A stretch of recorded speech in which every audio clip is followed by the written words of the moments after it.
हावा बहेला गरदा उड़ी गइले हो पलंग पर गरदा पड़ी गइले हो पलंग पर गरदा पड़ी गइले हो केने बाड़ू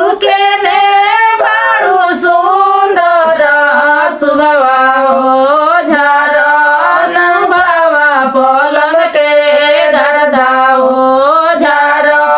सुबवा पलंग के गरदा हो 9 लाख पापा मोरे दहेज देले हो तब मनो करनिए भनियो तब मनो करनिए भनियो हावा बहेला गरदा उड़ी जले हो पलंग पर गरदा पड़ी गइले हो पलंग पर गरदा पड़ी गइले हो केने बाड़ू पातर तिरिया हो पलंग के गरदा झारी दना पलंग के गरदा झारी दना हो